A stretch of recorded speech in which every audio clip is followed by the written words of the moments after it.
Hi, everyone. Welcome to the Little Bat Hockey Hotline. Brian Blessing, Mike Robitaille. Wow, what a game. Oh, boy, entertaining from start to finish. Brian, there are very few holes in this game. Both teams really went after one another, peaks and valleys. I know we'll get calls about it. It didn't turn out to be the difference in the game. The game winner was scored at even strength. I'm telling you, if I'm watching whoever, New Jersey playing Calgary in the Stanley Cup Finals, and I see two calls like that in the third period, What are you talking about, the two against Buffalo late? Oh, yeah, I mean, let them play. I mean, come on. I mean, it didn't have as it turned out, didn't matter if Dallas wins this game at even strength, but to give them a two-man advantage. The first one was questionable. The second one, are you kidding me? Let them play. Well, Dallas certainly, they didn't have much choice tonight except to show up and play really hard. And I think one thing is very positive coming out of this game is the fact that I think Buffalo knows probably more than ever, that they're capable of standing up and going toe-to-toe with the Dallas Hockey Club, and they've proven that for the last two nights. So, listen, Dallas did what they had to do tonight, and they played hard. They played all the way through this hockey game, and Buffalo didn't back up an inch, so that's good enough for me.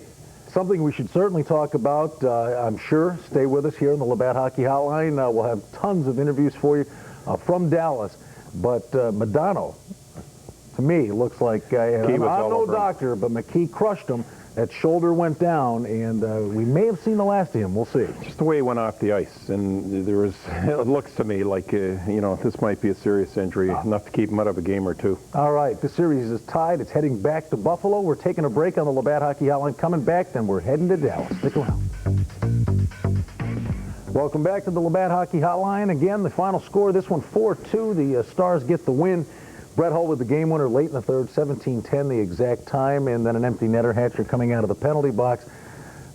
Physical, a lot of passion. Just all in all, you can't knock the effort of either team. They both came at each other. Good for hockey. Much to Buffalo's chagrin, and knowing full well coming into this game that Dallas were going to go at Hasek, and they went to the net, and they went to the net very, very hard. Dallas is a hockey club that excels with second and third chances, and when you're playing against a top-notch goaltender like Dominic, it's pretty tough to score many times on that first shot, so you really have to concentrate in the second and third. I thought they did that very well. Buffalo's defense stood up to them fine, but boy, he took a hammering tonight. That had to be like playing 3 games, just physically 3 games. And it was a screen that beat him. I mean, when you think about it, the one off the face-off Ludwig scores, you figure he stops those in his sleep, but the Stars, full marks. This was a team that was desperate, had to win this game. They did, and they did what they wanted to do. And the first goal was a deflection. That's how you're going to beat this guy. I guess the question is, Brian, what does Buffalo do? Do they turn around the second period and run right back at Belfour and even things up? They didn't. They had opportunities, but strategically and technically there are reasons probably why they didn't, and just to stay out of the box for that reason alone. When you think about it, the amount of quality scoring chances Buffalo had were basically nil, with the exception of the power play. They were very successful tonight, 2 for 4. So that may be something that will be addressed when this series moves to Buffalo, because Belfour is a guy you can twist around. Well, at least he has been in the past. Nobody's twisted him around this year. So there's something to be said about that also. Well, I remember that one game Colorado got him for 6. Let's go to Chris. No, I'm talking about physically. I mean okay. Having him flip out, start running into him. He stayed pretty cool this year. Got to admit, it's tough to get near him with that defense. That's right. All right, Chris in Buffalo is our first caller of the evening. We got the coaches' press conferences coming up momentarily. Chris, how you doing? Pretty good. It was a great game. I see some of the replays. Hasek had a tough time trying to save those shots, but what disturbed me was Merriwelli almost seemed at times, he almost tried to take, I'm not blaming him, but it seemed like he took the physical game out of Buffalo at times. Just like Buffalo was hesitant to be more physical at times, because you don't know if you hit a star, if the guy falls down, they're going to call a penalty or what. No, you know what, Chris, I had no major beefs. I mean, physically, I think both teams it was a wonderful game in terms of passion and the physical play. I had a problem with those third period calls. Game 2 of the Stanley Cup Finals, tie score. The first one was questionable. I know you said you thought it was a penalty. We'll get a look at it in a little bit. The second one, though, I mean, to give a team a 2-man advantage on something that soft, that's wrong. You would, I'll tell you, they were pushing the envelope pretty good, looking for penalties that late in the game. And such Stay a out of the physical way. hockey game, such an important hockey game. It's tied. Both teams are letting it all out. They're putting a great show on. And, you know, like, yes, you know, you could call them, all right? I'm not saying you couldn't call those penalties, but, boy, I'll tell you, I mean, it has to be something, you know, a little more than that at that point in the game to make those type of calls. It's, you know, it's the nature of hockey, regardless of the teams that are in there. You get to the Stanley Cup Final. It's the nature of the beast in this sport. You know, the mark of a great referee is a guy you don't even notice. And, you know, and you get out there and, you know, Frazier is, you know that. Maruelli's his first final, right? You know, I don't agree with the calls, but geez, you know, just stay out of the way. Well, let them go. But keep in mind one thing, and as I watched this hockey game, and I studied it very closely tonight, both teams tried very hard. I'll tell you, Dallas tried that much harder. They worked under a great deal of pressure tonight. Buffalo came back, gave them all they could give them. Every ounce of energy they could. They didn't leave anything behind, believe me, coming home for that third game. But Dallas, you've got to say they've just let it all out also. They were very, they didn't come up short as far as in the try department. Okay, Dallas, and to their credit, after Modano was gone, they win this one at even strength. What kind of impact does this have on Dallas having Modano out of there the rest of the way, if that turns out to be the case? Again, one of the first questions we hope will be answered when we go to the post-game press conferences will be the status of Mike Modano. He was crushed. McKee, you talked about leverage and balance going into him. Yeah, he just stood back and waited and just set that left leg up and really got good leverage on him. Laid him out. Ken Hitchcock is at the podium. Let's get the Dallas Stars coach and his post-game comment. Every game's going to be like this. Every game's going to be probably as strong. I've never seen two teams that defend with passion like both these teams do. It's, boy, for a low-scoring game, she sure is exciting, isn't it? Modano is a wrist injury that's probably day-to-day, Jim, but it's not overly serious, hopefully. We'll have a better evaluation tomorrow. Ken, obviously this is why you brought Brett Hull in here to score goals at that particular moment in that situation. Well, I just thought he got stronger as the game went on. He's been a player that we've had during some of the series. He's waded into some series and then being strong later in all the series. But he recognized with Modano out there, he had to step ahead. I just thought our team, and in particular our veteran players, played with a lot of passion tonight, and we just never quit. We just stayed with it. And I think Hull's goal was just our attitude in the third period. A lot of the stuff felt very similar to the Colorado game of Game 2, and we just kept coming. Can you talk about the efforts of the penalty kill in the final 2 minutes and that final power play, especially after they'd given up 2 goals earlier in the game? Well, I think we were disappointed in ourselves because we know how good Buffalo's power play is right now, and in both cases we had a chance to clear the puck in both power plays that they scored, and we didn't get it down the ice. That was really disappointing. But boy, to be that strong, especially Keenan Carbonell at the end, was just outstanding. Craig Ludwig to score a goal every playoff game. Yeah, he's got one for the 90s. That's it. He's done. Somebody else is going to have to come into play. Ken, your team did not sag after it failed on that two-man advantage. It might have been something that would get a team down, and they ended up scoring the goal right after that. Just a mark of the club's character, or was it? Well, I think it's a mark of the character, but I think also that we just, I don't know, we just don't want to go home. I mean, we don't want to. Not so much we want to go home. We just don't want to give away anything easily. This is our team. I mean, we just find a way to win all year, and we knew coming in here how difficult this series would be. Both teams are so similar. I think neither team is going to go away, and I just feel like every game is going to be decided in the last 10 minutes, and you know, from an energy excitement level, I just don't see any of the games being any different. And I think both teams recognize if you just stay with it, then you're going to have success. You know, he made 3 great saves on the 5-on-3. I mean, that pad save on Hull was a rocket, and he made 3 great saves on that 5-on-3, and that's the looks that we're looking for, and we just didn't score. You talked about Dom having an easy game in Game 1. Did you want to come out and play physical with him when he came out the crease? I don't know that we wanted to play physical.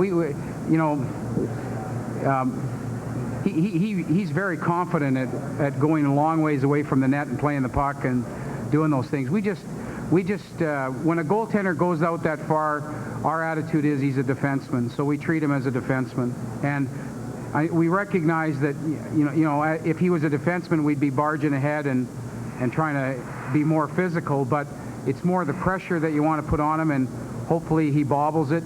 Patrick Waugh was the same way, and we scored 3 goals in that series because we treated him as a defenseman. Sometimes when the goaltender's out there, you back off and try to go where he's going to pass the puck to, but we just feel like if we continually go after him, then maybe we can get a turnover. That's what we're looking at. Hey, Ken, now you've seen this Buffalo team twice. Are you impressed by the way they never seem to die? I mean, you had them down at 2-1 tonight, and that could have been a killing blow, and they came right back a minute later. Are you kind of impressed by the way they never say die? Well, to be honest with you, I've been impressed all playoffs, and especially in the series against Ottawa. I've said before that these are the 2 best teams in the National Hockey League as far as defending with passion.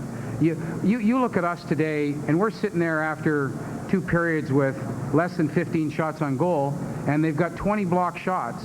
That isn't by accident. They defend with unbelievable passion.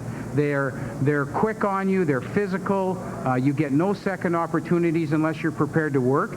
And that's what wins in this league. Now, the skill level of teams is close, but if you can get your team as committed as both these teams are, I really feel like you've got a chance to win every game, every night. And Buffalo's been doing this all playoffs, so it's nothing different.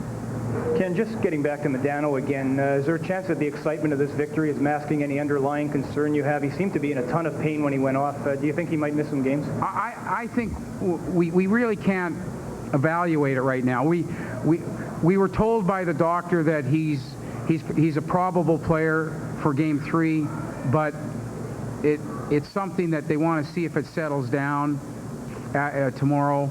But the doctors told us that he's a probable player for Game 3, so we're going to go on that premise. He's certainly he's not a player, hopefully, that's out for the series, but you never know until 24 hours later. We're thinking that he's a player, though. 2 more questions for Coach Hitchcock. Ken, you said that over here, you said it was kind of a distraction being here at home before Game 1. You're looking forward to going up there and Yeah, this is, we mask it. Some of us mask it by whistling or humor or whatever, or watching Rick Jenneret go through his gyrations or whatever. But this is different for all of us because there's so much, not only media and press, but family and friends. And I mean, I found out I have a lot more friends in the last 4 days than I've known in my life. And I think that when you're on the road, you become tighter knit and you stay together and your focus is narrower. And we've always played so well on the road all playoffs. I think our players are really looking forward to that. Last question. Ken, you had to be impressed tonight with the play of Richard Matvichuk. He played, obviously, an outstanding game. Yeah, I think our whole defense did. I thought that Craig Ludwig stepped up physically. Matty played with passion. Hatch played with passion. It's been our calling card all year. I don't know. We had to do those things. When we're desperate, we have to play like this. It's at times bizarre and at times doesn't look cohesive, but when you're playing at this level, our energy guides everything, and our energy starts with that back end. Thanks. Thanks, Coach. All right, Ken Hitchcock, the post-game press conference. I was thoroughly confused. You can't blame him. I mean, he's not going to come out and tell you what's wrong with Modano, but he said it was a wrist injury and looked like it might have been a shoulder. But first he said, oh, he's probable for Game 3, but we hope he's not a player that's out for the playoffs. So, I mean, he's certainly not going to tell you what's going on. Well, I doubt very much if it's a wrist injury. It looked a little more like a shoulder injury to me, but you're not going to find out until you stick your head inside that locker room, and no one's going to get an opportunity to that. Yeah. But you know how much more, complimentary he was about Buffalo tonight after they won a game, They won't they won't give those other teams credit, and just in case they get a mental edge. And now that they've broken through, and the playing field is level once again, now all of a sudden, they work hard. I've watched this team. They're great power play. Dominic made some great saves tonight, and everything. Last game, well, Dominic really didn't play a role, and that it changes, huh? All right, let's go to Mike in Lockport. Lindy Ruff will be at the podium momentarily. Mike, if the coach pops up, stay with us, but go ahead. Okay, hi, guys. Hey, I've been watching hockey a long time, guys, and Dominic Hasek took a severe beating tonight by the Dallas Stars. And, the Sabres, I'm watching this. Were they blowing kisses at Belfort going by him? I mean, that was really pathetic. You talk about not taking penalties. Well, these referees are calling penalties on everything else. See, this is war. This is no let's be nice guys. This is war. Lay it on the line now. What do you think about it? If that's the Stars' way to get at Hasek and have success, we talked about it about the second or third time they went into him. Is it worth a 2-minute penalty to go down and say, run our guy? In fact, Fox had a shot of the Sabres bench. As soon as they ran Hasek the second time, they all pointed at Belfort. The Sabres bench did. Ward, Verada, and they didn't do it. We'll see what... All right, Lindy Ruff's at the podium. Let's get right back to Dallas real quick. Lindy, Dallas seems to be saying that the hits on Dominic were more a byproduct rather of him just wandering around. Do you think you see any more intent there since it happened so early in the game and so often? I think it's obvious intent. It was Skrudland's only hit of the game. Just happened to be on our goaltender. That's the only guy you can track down.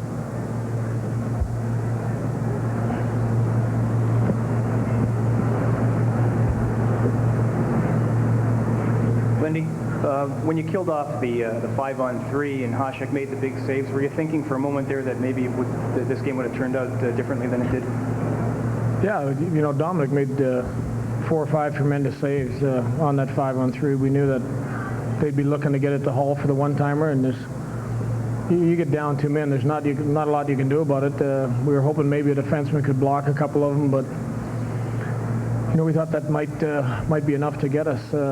But Hall got an opportunity. One of our players screened. Dom actually came out from behind the net. Ward lost coverage on his man, and Hall just ripped one. Lindy, right before the empty net goal, it appeared as though with the scrum in front that the net was knocked off the moorings, and Kerry Fraser looked right down at it and didn't call anything. Did the bench see that at all? No, we didn't see that. So it doesn't surprise me. He didn't get called, though.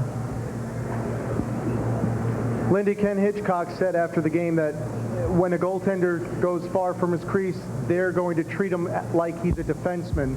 Is there a way that your team can combat that? Well, if you're going to treat players like the goaltenders like defensemen, that means when Belfort is behind the net, you just run him over, I guess. But the rules say you're not allowed to. I think we got the calls. You can't treat him like a defenseman. The rules say you don't treat him like a defenseman. So you gotta try to contain him. But the league is trying to protect the best players in the game, and he happens to be one of them. Lindy, over here, to your left. Hull's goal, obviously, they brought him here for one reason, to score goals like that. Is that a case of you just have to expect that a guy like Hull, with his shot, when he gets open like that, is gonna put that one in?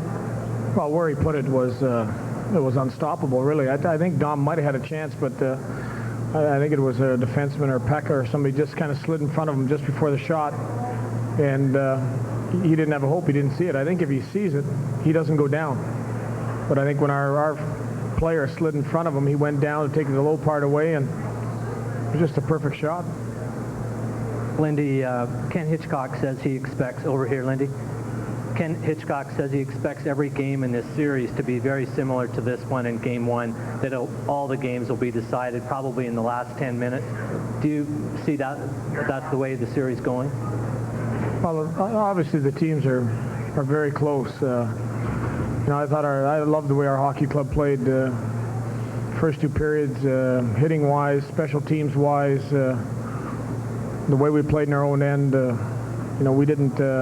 we didn't really let them test Dominic. obviously in the third period, you get pummeled with a few penalties and 5-on-3, and you're going to get 10 or 15 shots against you in those circumstances.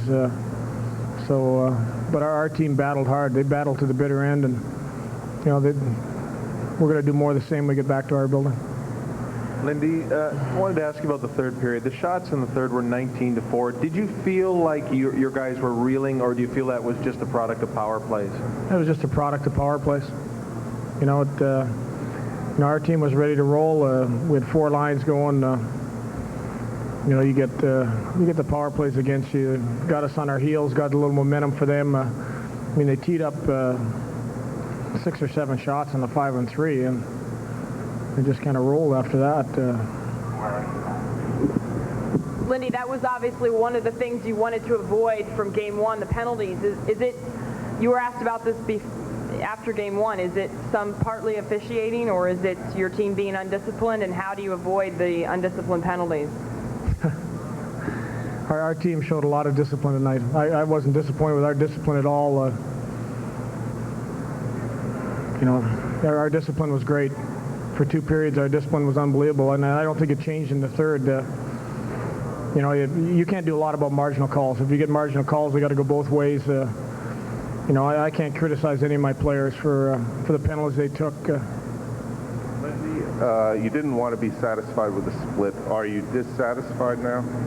I'm not dissatisfied with our effort at all. I thought our effort was great. I thought, to give up the number of shots we gave in the first, and after 2 periods, we were battling hard, and we knew it wasn't going to be easy. But we still realized this is going to be a long series. Nobody said it was going to be a 4 or 5 game series. So we're disappointed. We thought we had an opportunity, and an opportunity got away from us late. Lindy, if they come out Game 3 and put the hits on Dominic like they did, as you said, with obvious intent, what do you do, or what can you do? What do you plan on doing? Well, obviously the officials saw it. They're going to call it. The bumps and Modano slew-footed him, first of all. You're not even allowed to do that to a defenseman if they want to treat him like a defenseman. It was just a definite cheap shot by Modano. His play where he went through the crease and slew-footed Hasek, it was just a cheap shot. So, there's ways to combat it. I don't even want to talk about it, though. Last question. Lindy over here. Ken Hitchcock talked about how the pressure is probably greater playing at home. Do you guys feel like there's more pressure on now that you're going back to home, or do you feel that getting a split here will take some of the pressure off? Oh, I think there's pressure every game. There was pressure going into tonight's game. Dallas obviously felt the pressure.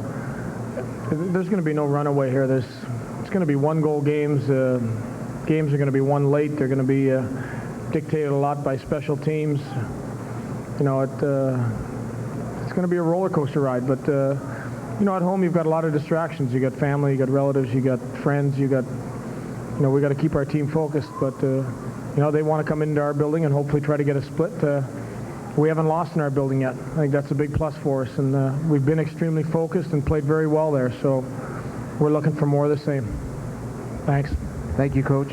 And they'll play at home on Saturday night. We're coming right back on the Labatt Hockey Hotline. As we go to break, let's show you the scoring summary.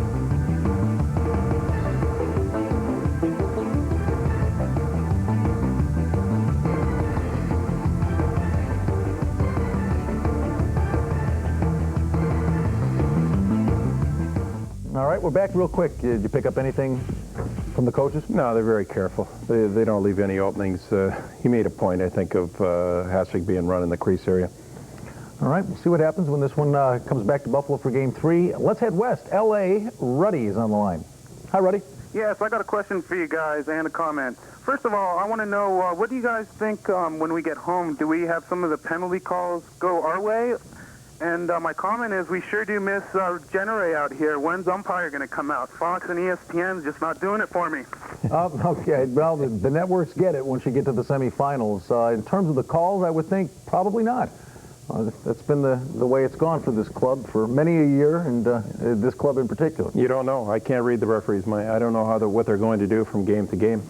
All I know it's very difficult thing to swallow, I think, for Buffalo, the fact that that late in the game, that type of game being played, where they're going each other's necks from start to finish, and not one, but two, and a two-man advantage late in the game, when both teams have been really trying to put on a great show, that's a lot.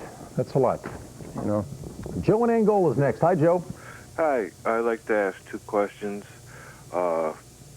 One, I'd like to, thank the Regas family for an exciting year this year.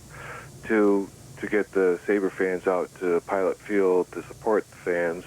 And then my main question is, Mike, is there a red line rule in the professionals? When I played hockey for 19-plus years, when you come out of the penalty box, you're supposed to go over the red line and come back, where Hatcher didn't do that, where he touched the puck and they scored. Thank you very much.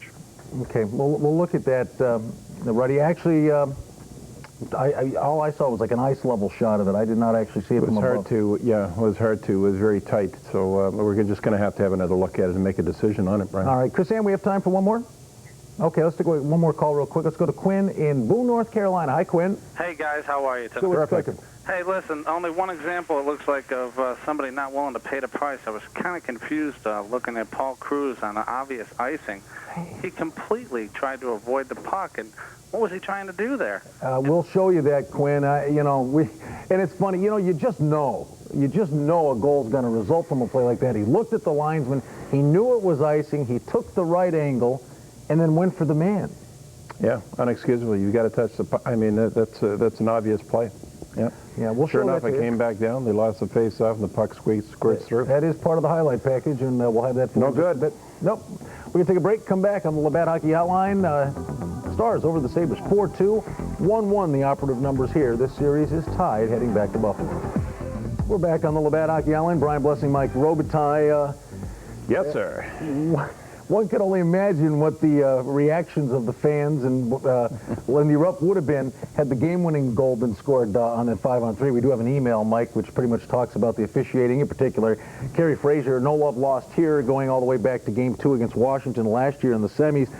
And Kerry Fraser is the worst official in the game. He couldn't, you can read it, couldn't make a decent call to save his life. Can't tell a dive from a real trip. Daniel thinks he's got something against the Sabres. Actually, the bottom line was, Frazier made the first call, right? And then Marawelli made the second? You're right, that's correct. Okay. Yeah. So it wasn't both. Kerry didn't make both calls. Which they do. They rotate after, is it every TV timeout, I believe they rotate? You don't want the other one to get ahead of them. So I'll get them. No, I'll make sure they both get equal TV time. God. Let's go to John in Arlington, Texas. Hi, John. Guys, how's it going? Good. What's cooking down there? Hey, it's nice and warm down here. I love it. Hey, listen, guys, I just wanted to call and tell you guys I really enjoy the show. It's always hard-hitting, insightful, and straight to the point, and that's why I love it. You're a Stars fan, John? Yeah, you have to call me that. I grew up in Texas. I've played hockey for 25 years, and, I'm definitely a Stars fan, but Buffalo's my second favorite team, so I'm in definite bliss right now. You can be very proud of your team tonight, John. They tried very, very hard, and they didn't let up. I tell you what, They played very hard, but so did Buffalo. Buffalo looked great first game. They looked great in this game. I think all the poor officiating this evening kind of cost Buffalo a little bit, and made them look like they were reeling at times when they really weren't. John, regardless of the outcome, or who wins the game, wouldn't you love to just see these guys step back and let the players settle it? I agree. I just think, sometimes you need to step back. And officiating, sometimes they call things that are, kind of marginal. And, let these guys play. It's the Stanley Cup. It's the second game of the Stanley Cup. Let them play. But, that's nice. But I'm going to tell you, the first thing that happens, though, you step back. I'd like to see that happen, too, until you see a quart of blood in the ice. And then the first thing that comes out of everyone's mouth is, they lost control of the game. Why don't they start calling some penalties? Get control of the game. As long as it's not your home team's blood that's on the ice. So this gets to be a very fickle situation. But I'm not talking about cheap shots, elbows, high sticks, but the touch stuff. I mean, this is at Let this it level. go. Let it go. Look, we got to. All right, we'll get back to more in a bit. Give me the hot three here as we go to break. Let's take a look at it. Number one up on the board. Please help me out. The Zubov. Boy, was he outstanding. He was wheeling and dealing in defensive position. Hasek was extremely strong tonight. Buffalo wins this game. He goes up on top. I thought McKee one of the best games I've ever watched him play. And Hull was starting to find himself in the open tonight was very important. He's got to get it in the open to be effective, and that he was tonight. All right, we do have time for one more call real quick. Let's go to Mark in Tonawanda. Hi, Mark. Hi, guys. How you doing? Great. Good, Mark. Good having you on. Guys, I watched that late face-off. We get two guys going to the net. They both get tackled. The net gets knocked off the mooring. How do you not see that? The other thing was, it looked like Dallas was hitting our guys in the back all the first period. I still can't see Verada's penalty behind the net on that one play. They said he was high sticking. Yeah. Oh, and last point. I know, Mike, we've been asking all year, do you bring in Jean-Luc to give us some muscle? I know it's a lot of pressure on the kid. It's at home, it's the cup, but he could stand up to Hatcher. He could clear in front of the net. You won't have 3 stars in front of the net. Well, I don't think you do bring him in at this point, and I think the defensemen that they have right now have been playing exceptionally well. I don't have a problem with the defense as it stands. I think you'll see Jean-Luc get some ice time if there is an injury. Other than that, you probably will not see him until next training camp. All right, we're going to step aside, take a quick break on the Labatt Hockey Hotline. As we take this time out, we have a Xerox Fast Fact for you. You know, there are guys, Bob Lemieux comes to mind, to just step up and make some noise in the postseason. And of all the players with over 300 combined goals in regular season and playoff competition, there's only one guy out there. What a stat, huh? Esa Tikkanen, and this says a lot, doesn't it? More than 20% of those goals came in the playoffs, and there you see it. He was a big-time playoff performer.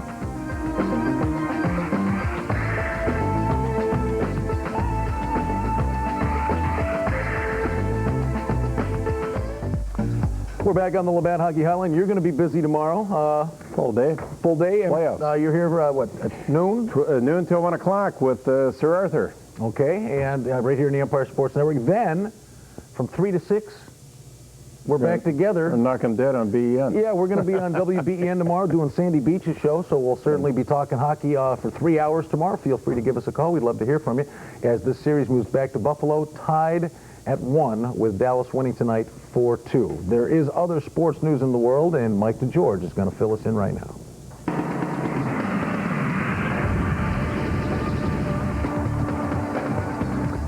Thanks, guys. Sabres South Farm Club, the Rochester Amherst needing to beat all odds on the brink of elimination in the Calder Cup Finals after losing to Providence in triple overtime on Wednesday. The Amherst in triple trouble.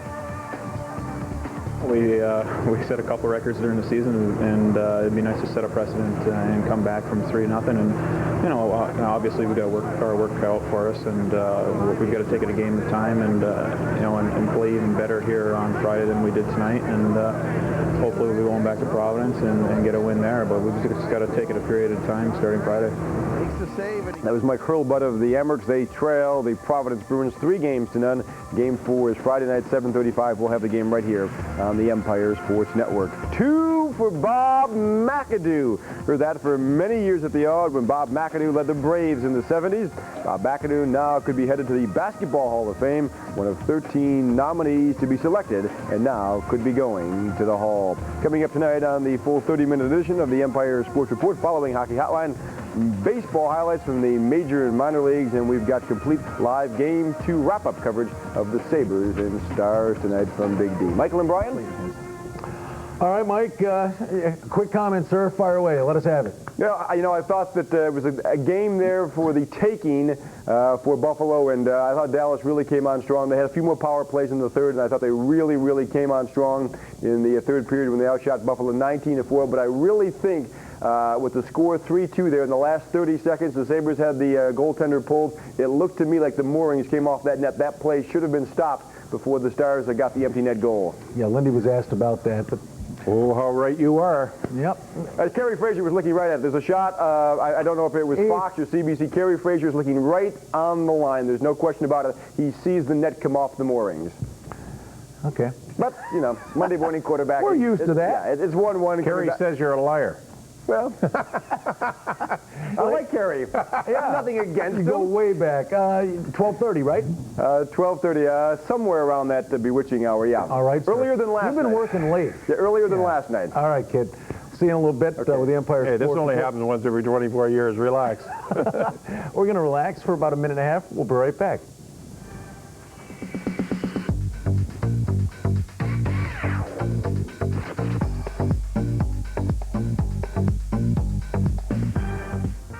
All right, right, let's go to Rochester. Lisa's on the line. Hi, Lisa. Hi, how you doing? Great, thanks for calling. My first, well, it's a comment. You both addressed it already about the penalty with the man advantage and then some.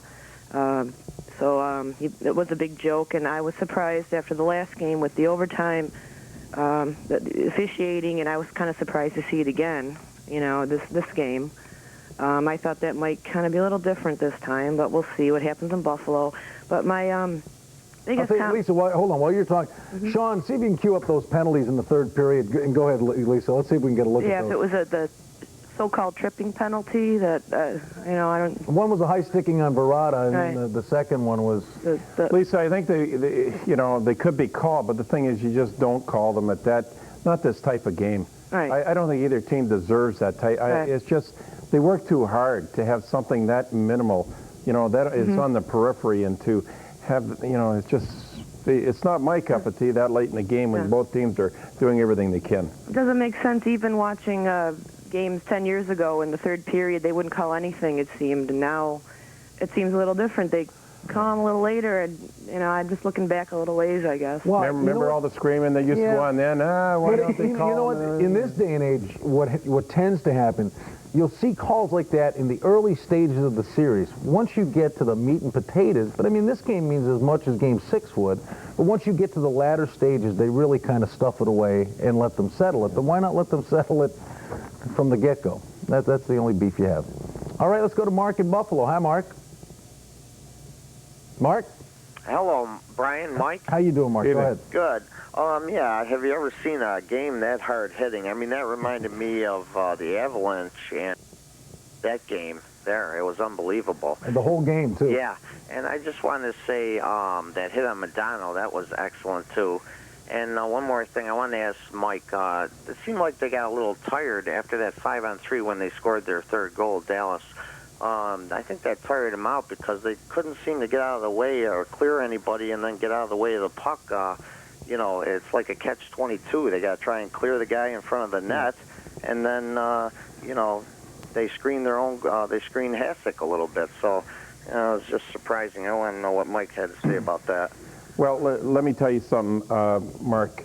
You know how quick we were to, say Buffalo came on strong in the first game. They overtook Dallas because they're a younger team. Dallas is an older team. They're tired legs. They overtook them late. But you know something? They didn't overtake them late tonight. They tried very hard, but still Dallas stuck their nose in there, and they didn't back up an inch. So I think what we have to do here is take a real good, serious look and realize that you're playing a terrific hockey club here in Dallas. This is not a walk in the park for 1 minute. All right, we're going back to Dallas. Let's get some post-game comments from Sabres captain Michael Pekka. All these highs and lows. Well, there's a lot of positives to draw from in this game. We're, obviously disappointed with the outcome, but we're not disappointed about the way we played. So, we're feeling very confident going back to Buffalo with the split. We don't want to be content with the split, but that's what we got right now, and we're just looking forward to going home and playing in front of our fans. Can you take us through your goal, please? Well, it was just a play where, where the pass across the blue line came out of the zone, and then we caught him on a change on a regroup. So, play where I just snuck around the net, and Jason Willie made a great play. Michael, this seemed to be a reversal of Game 1, where you guys came out strong from the start and seemed to be a little let down about halfway through the third. Can you talk about that third period a little bit? Well, we thought we were coming hard. I didn't think that there was any letdown. I think, it's tough when you start getting into penalty trouble in the third period. We had to kill 5-on-3, and it kind of took some of our momentum away, but we continued to battle right to the end and almost tied it there under a minute. So I don't think there's any letdown. We're pretty pleased about the way we played tonight, and we're looking forward to carrying it over at home on Game 3. Speaking of the penalties, you guys took several of them trying to defend your goaltender from some of the runs that they were taking at him. Can you comment on those? Well, you have to do that. I mean, I didn't understand how that first play was evened up on penalties, but that's the way they saw it. And it's going to happen. There's some plays on their first goal where Zhitnik gets hauled down, and then and they score a goal off it, and the next period down we do the same thing, and they call it penalty. So there's just a little bit of inconsistency there, but I mean, you can't see everything, and you just got to do your best. You'd mentioned deflating to you at all, Mike? Oh, absolutely not. There wasn't really any goal other than the empty netter that was really deflating on us. We still had a good chance there when it was 3-2 to tie the game up. So this is a team that never gets down. There's a lot of character in here, and we pride ourselves on that. both teams seem to come out hitting strong and hard for most of the contest tonight. If you could talk a little bit about the hits that on both sides. Well, you heard it from both sides where the two teams really want to come out and establish a physical game. It's no secret that you want to try and wear guys down and establish the physical aspect of the game, and we wanted to come out and be the aggressors in that department. But both teams did a pretty good job. We thought we came out pretty hard that way. You guys have done so well on your home ice. Got to be nice to at least carry a split at home where you've done so well. Well, I think, it is positive to go home with the split. It's what we got, and we got to work with it. But, we're confident the way we've been playing on home ice, but we can't just rely on our record on home ice and expect it to carry over. We got to continue to work the way we have, and we're facing a team that's been playing extremely well on the road in the playoffs so far. So we just got to regroup and get ready for Saturday. Michael. Thanks, Michael. All right, Sabres captain Michael Pekka commenting after the Stars beat the Sabres 4-2 to even the series at 1. We're going to step aside. When we come back, Danny Gare will join us from Dallas. All right, we're back on the Labatt Hockey Hotline. Brian Blessing, Mike Robitaille in the Empire Studios. Danny Gare is at Reunion Arena. Let's get right to Danny. Danny, great hockey game tonight. A lot of excitement, tough physical play, many turning points in the game. Just give us some general comments on the game, and if you can, have you heard anything other than what we heard from Hitchcock regarding the injury to Mike Modano?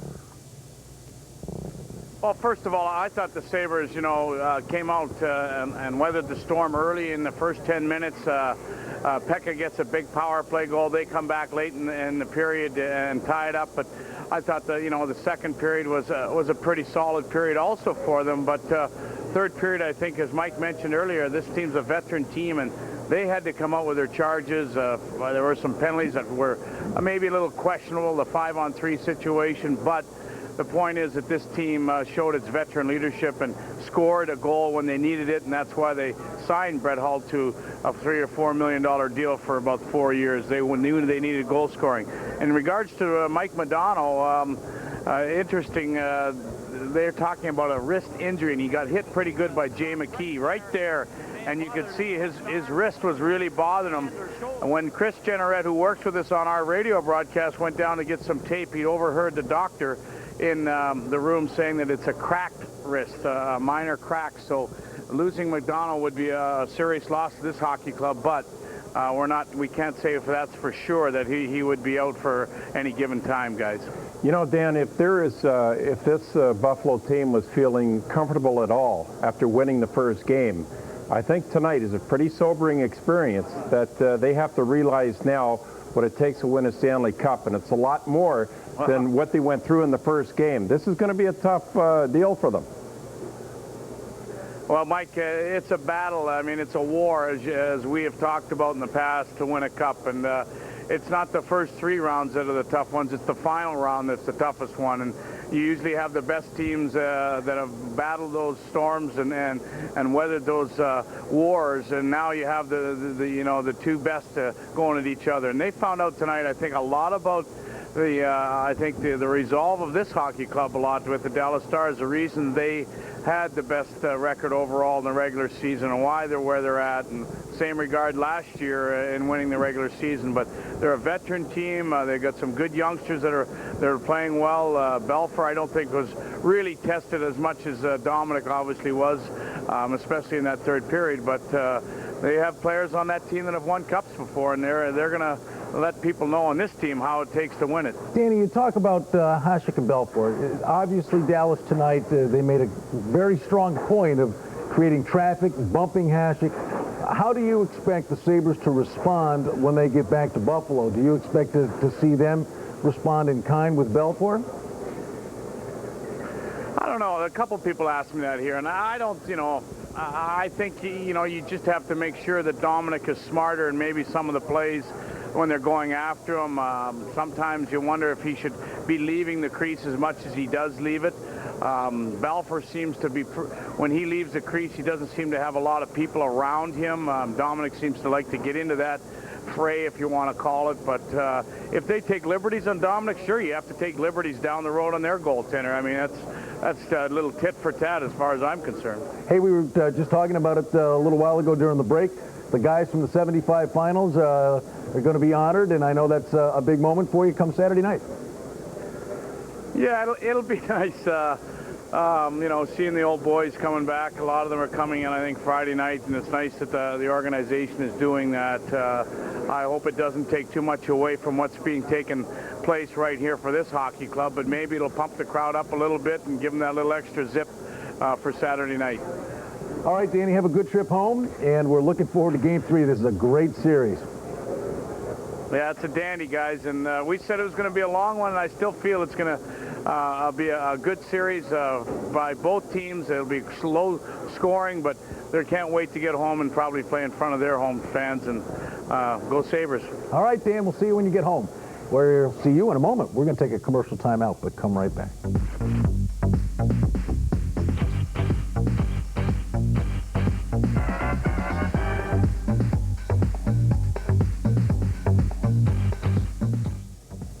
Time now for the report card, game number 2.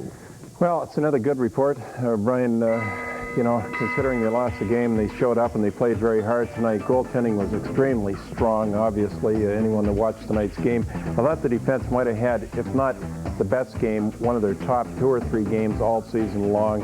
Forwards were forechecking extremely good, a lot better than in the first game. I'm giving them an A+ for effort. I can't deny them on their effort. I mean, this is weird. I mean, I can't fault you for doing that. Those are great grades, but this is a team, obviously, that's coming home defeated this evening. So what are you saying? I'm just playing devil's advocate here. Well, what's the question? Can you give A's out when a team loses? Yeah, I just did. Okay. You know, Reed? Just asking. Yeah. Hey, listen, you can lose a hockey game and play really well. Oh, they did play well. I'm not saying they didn't play extremely well. You know, if they didn't put an effort in, I would have given them a B, a C. They didn't. They tried very hard tonight. Just giving them full marks. Just stirring the drink. Move along, boy. Just stirring the drink. That's all. Terry and Amherst, how you doing? Good. How you guys doing? Good, Terry. Hey, first of all, you know, I love your show, and I'm just happy to be so entertained this far into June. Yeah, this is great. So are we. But I got 2 quick points for you. The first one is, Brian, you mentioned earlier in the broadcast what you thought it was that made a good referee, and indirectly, I think you hit the nail on the head. You know, now you have 2 referees who may have 2 different agendas or 2 different thoughts or, you know, or 2 different outcomes in their head on how they think the game should be called, and I think that's problematic. The second point I just wanted to make is, you know, during Lindy's interview, there were 2 or 3, maybe 4 questions about Brett Hull. You know, so what do you think about his, you know, is it worth, you know, or, you know, he's getting $3 or $4 million a year. Do you think it's great that they have him? You know, give the man a cigar. He had 4 or 5 shots on a 5-on-3 from the point. You know, you're going to score sooner or later. Terry, you know, that's a good point. We should address this very quickly about 2 referees. You know, if I'm a referee and you're a referee, I mean, the way you're going to call certain penalties, the way I call them would be a little different, too. And so what happens is players scream, yell, and pray for consistency. And it's tough to be consistent when you have 2 individuals calling it a little different. You know, what I see, consider late in the game, I might let something go, but you might not. And you see the play, but the other guy doesn't for the other team. It gets very fractured. I mean, you know, we could beat this to death, and they're going to do it. And Bettman's already said the response is favorable. I mean, the high stick on Barada the other night, McCreary was standing 10 feet from it and called nothing. Gregson calls the penalty from the red line. And then the out he gives, he calls it tripping, I believe, instead of a high stick that cut the guy. Look, I don't mind talking about this stuff about the referees either, but I want to point out something. Remember, if it turns the other way, Buffalo wins tonight, I still want to talk about the referees. Oh, I know, we talked about that's all. I mean, Dallas played a heck of a game tonight.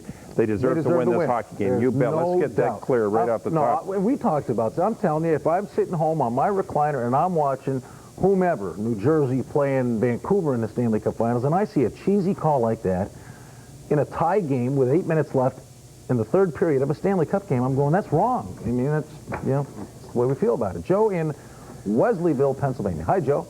Hey, how you guys doing tonight? Good, sir. I got a couple comments. Lindy Ruff, however, he was warning the guys of the penalties, and unfortunately we're back to that again.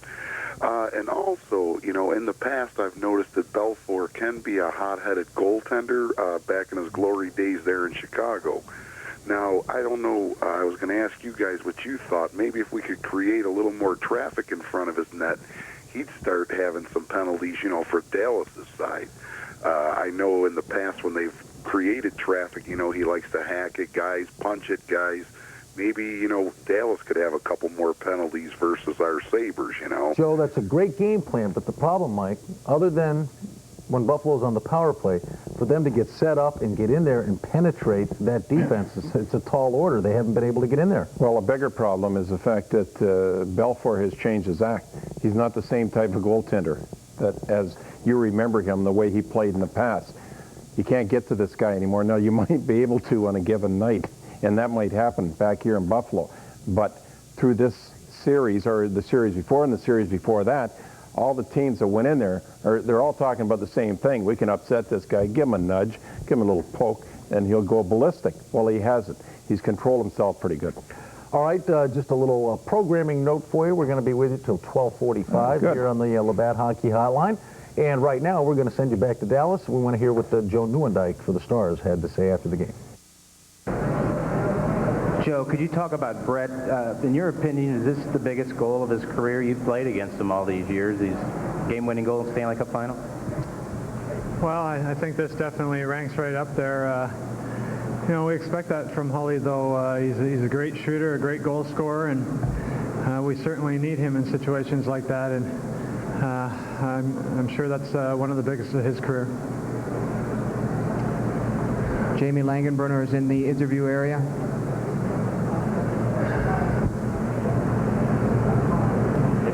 If both of you could address this, talk about if you felt like you were able to do what you wanted to do tonight in terms of making it more difficult for Dominik Hasek.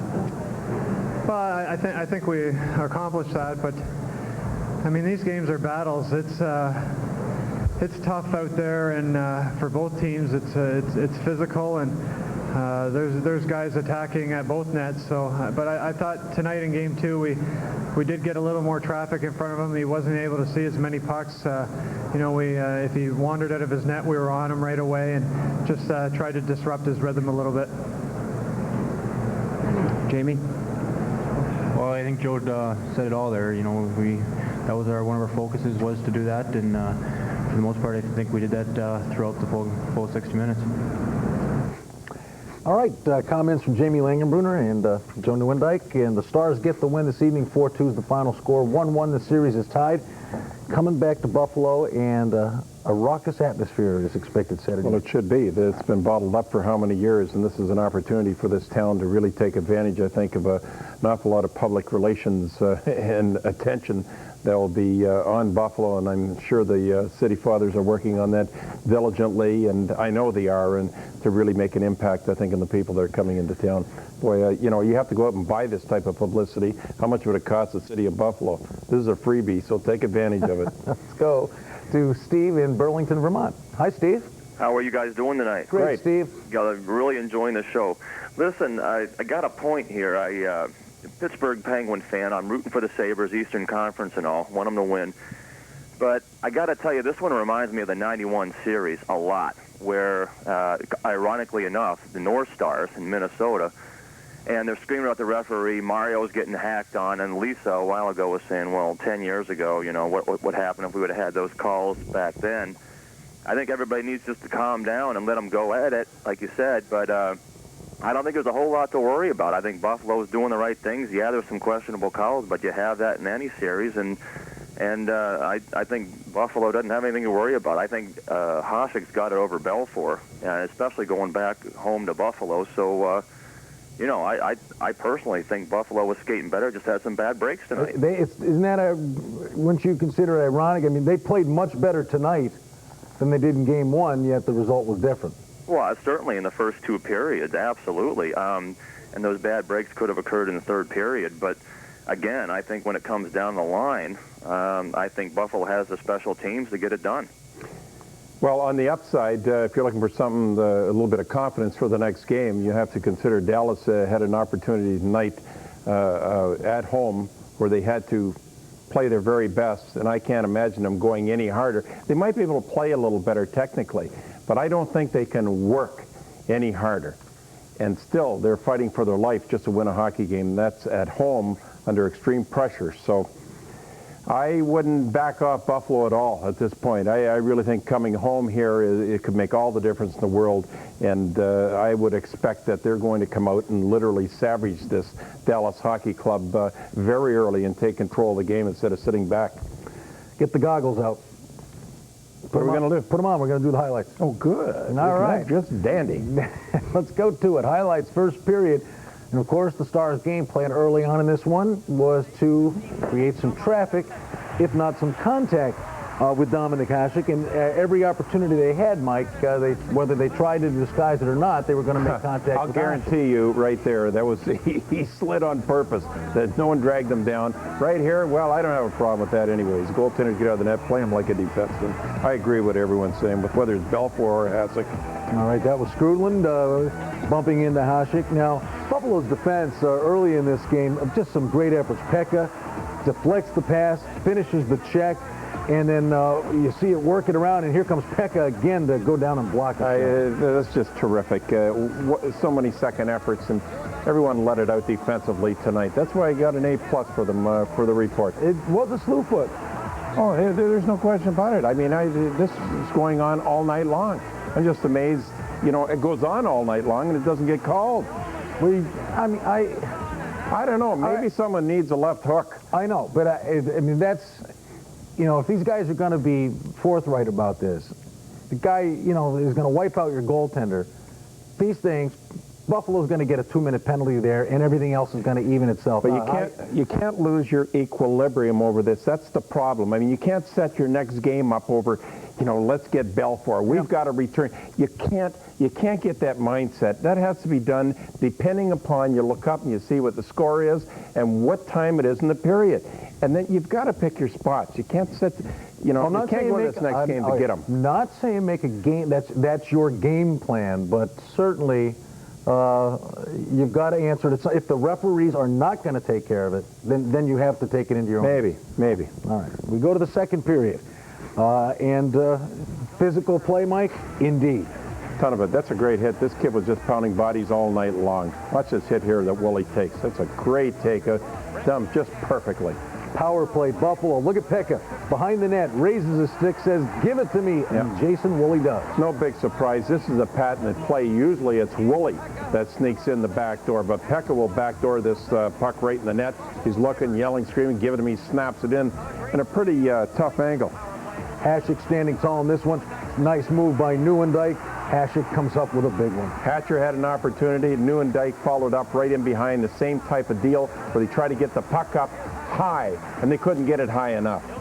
And the way it looked, the only way you get it by Hasek was a screen or a deflection. Langenbrunner tips it home. This is a terrific goal, a worthy goal, good shot, nice and low, an opportunity for a tip, and look at this. Hasek gets a small piece of it and just squirts inside the iron. Hasek aggressive, Madano's speed, but he looks up, and there is Hasek and just takes the angle away. That's a great play, especially if you see the defenseman's putting a little heat on this guy. And Warner was right there to tug on him a little bit, buried his head. The goaltender looks at the guy coming in, waits for him to bury his head. If he doesn't bury his head, you stay in goal. But once he buries that head, then you drop and you go out at him aggressively. All right, we go to the third period. This one is mind-boggling. It sure looks to me like Paul Cruz is aware of the situation. He looks at the linesman. He knows it's going to be an icing. He's got the angle on the puck. He gets right to the puck and takes a beeline for the man. It turns into an icing, goes back, and they score off the faceoff. Watch Cruz, bottom of your screen. Touch the puck. Well, you know what he's doing here? He wanted to lay this guy out in spades. That's exactly what... it's wrong. It's wrong, but I'm saying that was his mindset. And look what happens because of it. Comes back into the Buffalo zone to lose the face-off, and that natural goal scorer, Ludwig, scores with a snappy little shot. But also, you know, we can say they also won the face-off. Big time. And that's a goal you won't see go by Hasek very often. All right, so the Stars have the lead, but the Sabres, as is their custom, It doesn't take them long to come back, and Zhitnik goes up high, scoring a power play goal, Mike, just a minute and 11 seconds later. Resilience. Brown is really aggressive, and Balfour just lets a huge rebound out. And you have to lay the fault directly at his doorstep. Here are the penalties. This is the high stick. Right. Frazier looking right at it. Oh, come on, that's an act. You saying he didn't hit him? No, he didn't hit him. All right, if he didn't hit him, it's a bad call. Let's take a look at the second one. All right, and that's while killing a penalty. I mean, yes. Well, I'll tell you what. He didn't slew foot him. And here's the hit right here. McKee tees him up and really catches him with a tremendous hit. Plenty of leverage on that left leg and laid him out. Danny Gare tells us the word, not officially, but the word circulating was that it could possibly be a cracked wrist for Modano. The game winner, hey, good forecheck behind the net. Pekka kind of comes out in front of Hasek. He doesn't see it. And even if you see hole shot, you got a hard time stopping it. This is true. Good piece of work right here. Strong forechecking. The play was made by Herke, and it was right on the label. I mean, when you have a guy like Hull back there, everything is set up around that. That's the guy you want to give the puck to. And Tony Herke really, I thought, made one of the best plays of the game right there. And there's the empty netter by Darian Hatcher. And that was the first angle we had of it from up above, and that answered an earlier call. Hatcher looked to come out of the box and be right on the red line when he got it, so no problems there. 4-2, the final series tied at 1. A commercial timeout is here. We'll come right back. Please stay with us.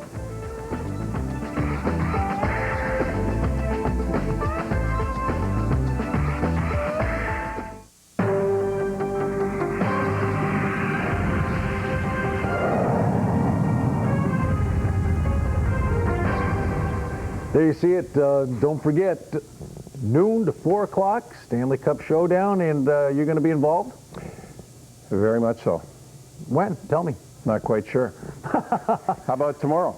But you'll be here tomorrow, for sure. Yeah, 12 till 1. I'll be on with my friend Art Wander, and then, let's see, Monday at 1 o'clock for an hour, and Wednesday at 1 o'clock. So you did know? For an hour, yeah. Okay, always making me work for it.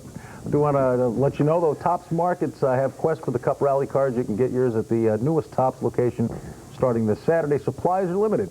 The Quest for the Cup Rally cards are available to anyone who purchases $39. Dominic Hasek's jersey number, of course. More with your Topps bonus card. I'm trying. Remember, supplies are limited. This Saturday, get your rally card and support the Sabres from Topps Market. Took a stroll through Topps the other day, Brian, and I don't think there was a person in there that didn't know about the Stanley Cup playoffs. Great fans. They love their hockey at Topps. The toughest part about all this, players have to recoup, but the toughest part's the waiting. It's like you just want to see it go and go. It's really exciting. You know what I enjoyed about Topps? I whipped my bonus card out. Said, here, slide that through, save myself $12. I know. Bought myself an extra pound of grapes and left. He's a good consumer, isn't he? All right, we have an email, I understand. Let's have a look at it. This is from Rob in Rochester. Do you think Lindy might do some changing on the fourth line, given Grosic's back spasms and Cruz's performance tonight? Somebody's got to take the body to Hatcher. And does Lindy go with Ray for Game 3 or surprise us all with Grand Pierre on wing? No, no, no, no. Yeah, what kind of changes do you make here? I mean, Cruz played, just a bonehead play there. He was out there. You can't beat your players over the head for that effort tonight. If they didn't put an effort in, they got swamped. It'd be different. But it's pretty. You'd be hard pressed to sit down and say, "Let me think. Who didn't try tonight?" I mean, that's what you ask for from athletes: is to try the best you can. If you try the best you can, you win the majority of your games. But even when you let it all out, that doesn't mean the other team can't let it out and you lose games. That's what happened tonight. The effort was there. Dallas, the effort was there. Their effort maybe was a little harder, a little more, very deserving of the win. Leave it at that. Head back home. Start all over again. Get it out of your mind. Move on. Let's move on to Joe. I like that. Good move. Joe in Buffalo. Hey, how you doing, guys? Good, Joe. Good, Joe. Good having you on. Listen, I don't mean to beat a dead horse here, but, you know, I can say it. Lindy can't say it. The guys can't say it. I'm starting to wonder if the league has some kind of an agenda here where maybe they'd prefer a large market Southern team to win the Cup over a little small market Northern team. I mean, Colin Campbell came out himself and said this week that the game should be called differently. That's nuts. It's part of the play. A headbutt's part of the play. Those were his words. No, I don't. I certainly don't think. I know you, in your heart of hearts, you're trying to think that the NHL has some deep-rooted agenda here.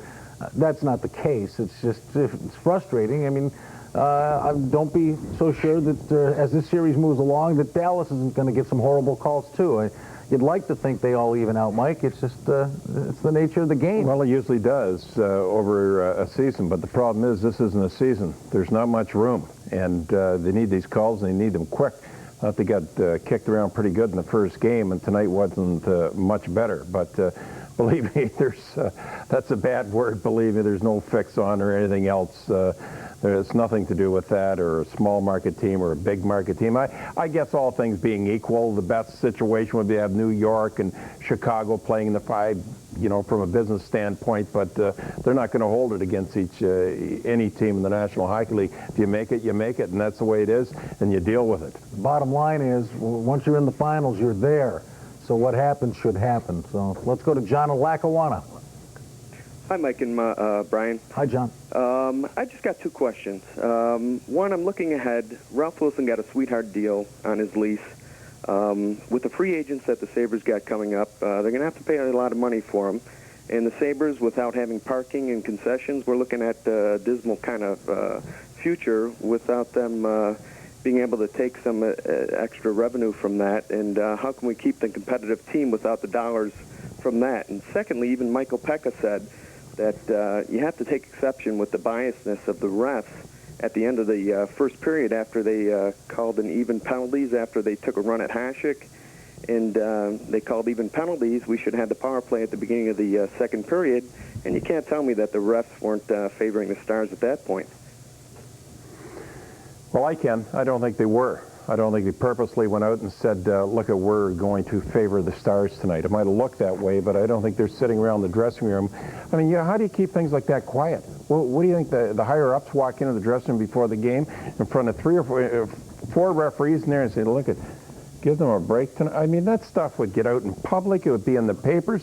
When the referee retired, if he wanted to say something then, he would say something. Hey, I remember the time in Dallas. I mean, that's not going to happen. It hasn't, and it will not happen. That I can guarantee you. Personally, if they have a bias, I don't know. It might look like that to you sometimes, but I don't think so. And shame on them, I'll tell you if they do, because that would be a disgrace if any of them ever had a bias. All right, the other part of the call was about the salaries and what's coming up. Well, that's a good question. Number of Group 2 free agents, Mike. We talked about this a little bit on the pregame show. You look at the guys here that have to be signed. Juno now is saying he likes it here and would consider playing here. Even before you get to Juno, I think you're looking in the $8 to $10 million range in terms of raises for these guys if you're going to keep them here. Well, I can guarantee you that Kevin Belay and Regier have their hands full. There's a lot of work for them, and certainly as controlling this hockey club and the signings, they have a very important role. This is a small market team. Money can't be thrown around, and they have to make smart moves. There's no there's no place here with this hockey club to make a lot of errors. There's not much working. And it's got to be done quickly. And yeah, well, that they will. All right, now speaking of time, we're out of it for this segment. We're coming right back on the Labatt Hockey Hour. Reminder, Tops Markets have Quest for the Cup rally cards. You can get yours at the newest Tops location starting this Saturday. Supplies are limited. The Quest for the Cup rally cards are available to anyone who purchases $39. Of course, that's Dominic Hasek's number, or more with your Tops bonus card. Remember, supplies are limited this Saturday. Get your rally card and support the Sabres from Tops Markets. Brian Blessing, Mike Robitaille, the Labatt Hockey Hotline. Let's go to Texas. Dave in Austin. Hi, Dave. Hey, guys. How's it going? Great. Good. Very interesting, actually, to sit here and listen to the Buffalo perspective on the game with the running of Hasek and all that.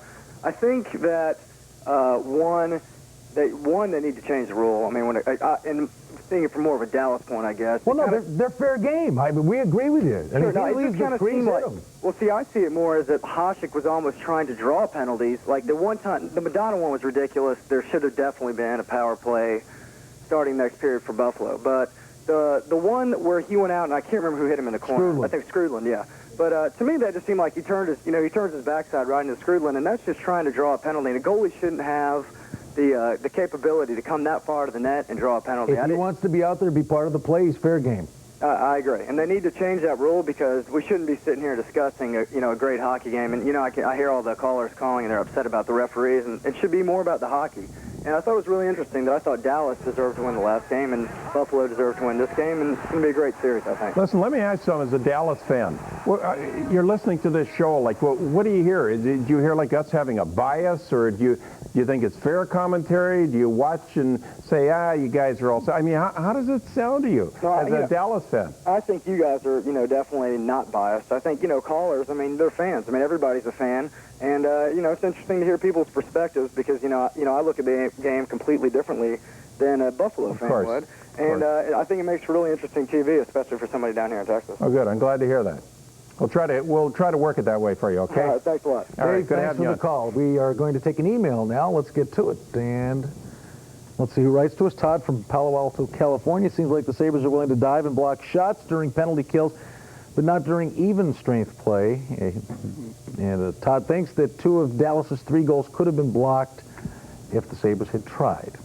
Yeah, you tend to block shots and do crazy antics like that when you're down a man. You have to on many occasions. I suppose you can do that when you're even up, but there's just a tendency not to lose your feet or drop down and take yourself out of the play. But you just have to do that when you're killing penalties. The mindset changes dramatically as far as blocking shots is concerned. I'll tell you what, this hockey club earlier in the season would know what a block shot is to save their life. Now they're all dropping down, sticking their faces in front of pucks. So I think if there's a huge improvement in this hockey club, it might have been in shot blocking. Saw a lot of flamingos this year. Oh, a lot up in one leg, Brian, I'm telling you. And that isn't a fire hydrant either. Let's go to Charlie in Olean. Hi, Charlie. Hi. Thanks for taking my call. Okay, Charlie. If there is a bias in the officiating, I hope it continues, because we're at a best of 5 in the 3 games in Buffalo. The only thing I was real upset about was that the officials showed that you could slew foot the goalie and get away with it. They definitely should have been a minor penalty advantage to Buffalo to start that second period. Yeah, I agree with you, Charlie. I mean, there are times like the Scrutland thing we're talking about, he's out there, but somebody slew foot you from behind. Certainly the Sabres are going to stick up for him, and then there's going to be some pushing and shoving. How that thing played out and they even it up, that just didn't seem right. All right, we do have to take a quick timeout. We're coming right back. Just a few moments left. Mike DeGeorge coming up at 12:45 with the Empire Sports Report. You won't want to miss it. All kinds of coverage coming your way with Mike and the gang in Dallas.